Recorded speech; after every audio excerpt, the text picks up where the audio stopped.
Hello, I'm recording this in Oxford lockdown. I hope you're really well and as cheerful as possible in these circumstances.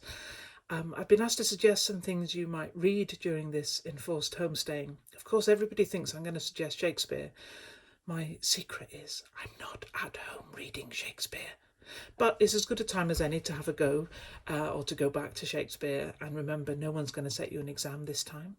So I'm going to make a couple of Shakespeare suggestions and then just sneak in one non-Shakespeare at the end.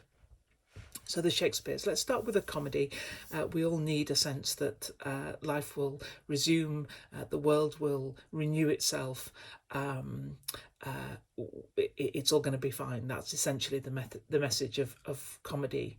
We tend to emphasise the fact that these marriages are happening. In some ways, they're just a symbol of a general sense that we need to be together in order to thrive. That's the opposite of tragedies, where the central character, is becoming more and more isolated, and that's usually his downfall. So, the comedy I'm going to pick is Much Ado About Nothing.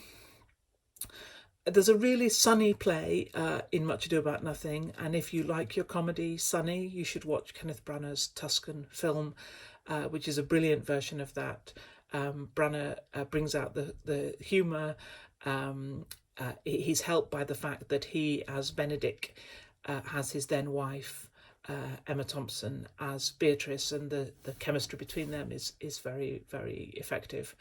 Branagh achieves the sunniness of the play in part by cutting out the bits that are not so sunny, so it's worth reading maybe after you've seen the film to see what's being cut out to make it entirely cheerful. There's also a Joss Whedon film, black and white film, if you're a Buffy fan, which is worth a look. So things to look out for, I think, in Much Ado are the question of the relationship between the sexes, and that set against same-sex friendships. The play begins with a very gender segregated world, and it's about the costs of breaching those distinctions. In some ways, I think it's really like Friends, like the American long-running American comedy program Friends, and particularly about the very final episode of that long series. So that might be one to add to your list as a comparison. Life's not all comedy, though, as we know. If I were to recommend a tragedy, I think I would recommend Macbeth. I like Macbeth in part because it's short, and that's not an entirely ridiculous thing to say. It doesn't have a subplot. It's very focused. It's very terrifying, I think, in that. It's a thriller.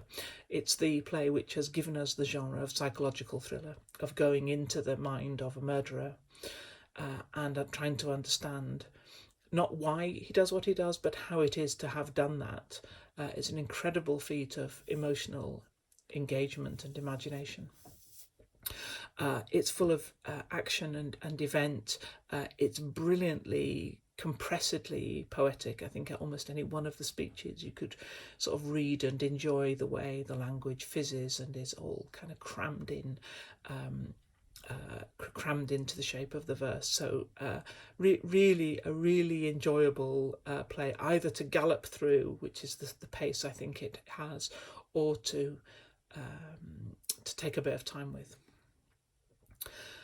And I don't think there's any problem about saying Macbeth in a lockdown house. I think there's no ill luck attached to it.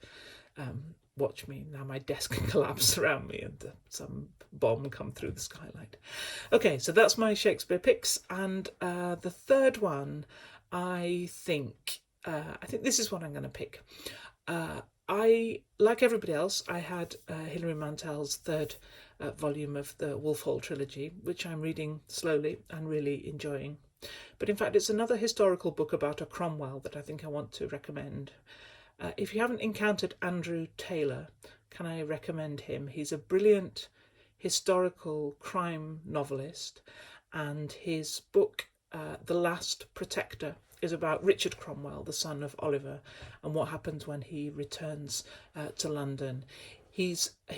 Andrew Taylor, is revisiting some characters from his Fire Court trilogy, all of which I really recommend. They're an absolutely fantastic evocation of the contradictions of Restoration London, the consequences of the Great Fire, this sort of traumatic moment in English history, and it's the way it plays out in quite ordinary lives. So Andrew Taylor, The Last Protector, is the third of my recommendations. I know at Hartford we'd love to hear what you're doing and what you're reading, and maybe your recommendations too. So keep in touch and keep safe, and we'll really look forward to welcoming you back to college once we're open again.